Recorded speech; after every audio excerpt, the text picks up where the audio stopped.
નમસ્કાર દર્શક મિત્રો, હું છું પરમાર અનિશા. તમે જોઈ રહ્યા છો લોક સામના ન્યૂઝ. તો જોઈએ આજના સમાચાર. ગાંધીનગરથી અમારા રિપોર્ટર નારાયણભાઈ પંચાલ સાથે.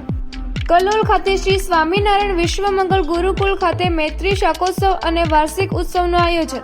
કલોલ શહેરમાં સ્થિત શ્રી સ્વામિનારાયણ વિશ્વમંગલ ગુરુકુળ દ્વારા રવિવાર તારીખ 8 ફેબ્રુઆરી 2024ના રોજ ભવ્ય મૈત્રી શાકોત્સવ અને SSIS વાર્ષિક ઉત્સવનું આયોજન કરવામાં આવ્યું હતું.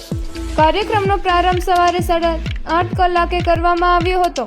આ પ્રસંગે સત્સંગ સભા, ટ્રાયસિકલ વિતરણ કેમ્પ અને સાંસ્કૃતિક કાર્યક્રમનું આયોજન કરવામાં આવ્યું હતું, જેમાં મોટી સંખ્યામાં ભક્તો, વિદ્યાર્થીઓ અને વાલીઓએ ઉત્સાહપૂર્વક હાજરી આપી હતી. આ શાકોત્સવમાં કલોલના ધારાસભ્ય લક્ષ્મણભાઈ ઠાકોરે ઉપસ્થિત રહી વિકલાંગોને સાયકલ અર્પણ કરી હતી.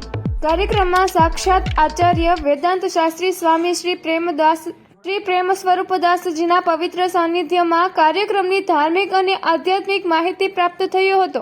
કાર્યક્રમમાં સાક્ષાત આચાર્ય દેવાંત શાસ્ત્રી સ્વામી શ્રી પ્રેમ સ્વરૂપદાસજીના પવિત્ર સાનિધ્યમાં કાર્યક્રમની ધાર્મિક અને આધ્યાત્મિક માહિતી પ્રાપ્ત થઈ હતી.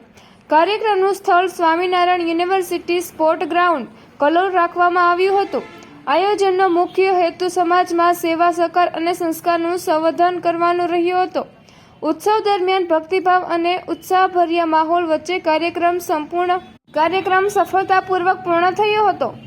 તો ફરી મળીશું એક નવા સમાચાર સાથે. ત્યાં સુધી જોતા રહો લોક સામના ન્યૂઝ.